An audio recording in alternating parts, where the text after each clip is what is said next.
هلوز بعيد عنا الساعة 4 الصبح عشان اجهز. هتقولي ليه راح تبيعي لبن؟ هقولك لا، تعالى يا يحيى. لبست النضارة وجهزت الشنطة وكده جاهزين. ركبنا بقى الاتوبيس وفضلنا في الطريق حوالي ساعتين ونص في الرينج ده. اول دير زرناه هو دير القديس انبا يحنس القصير. بعد كده قلعنا بقى الجزم ودخلنا عشان نحضر القداس.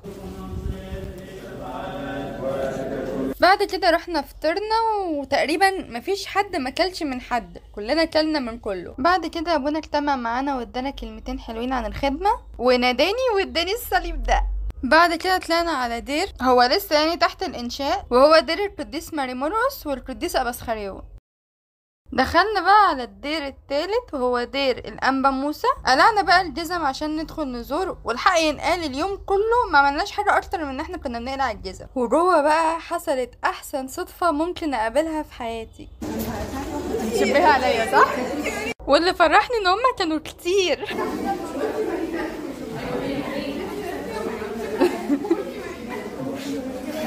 انا فصلت كتير وما عرفتش اصور عشان كان في ناس تعرفني جوه. الاحساس كان مسكر قوي.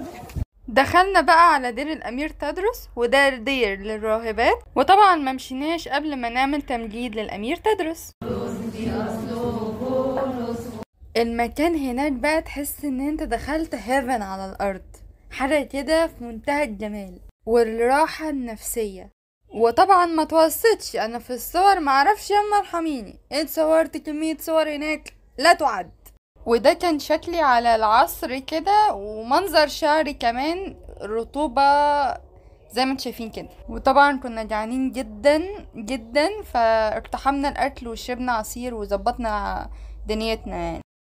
ده كده الدير اللي قبل الاخير وهو دير السوريان، وهو ده الدير اللي موجود فيه جسد ابونا فلتقون. وبالمناسبة انا حاليا في المزار بتاعه.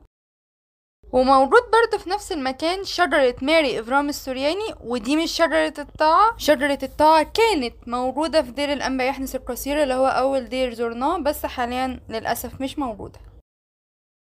غالبا ده كده يبقى آخر دير تقريبا يعني. دير الأنبا بشوي، وده الدير اللي موجود فيه جسد البابا شنودة الثالث.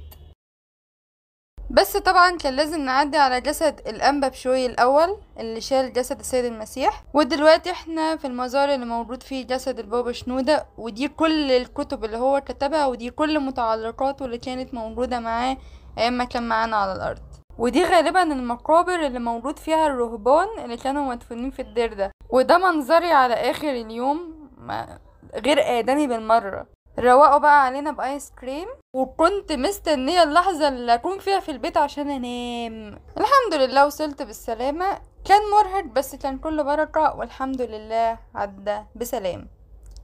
باي.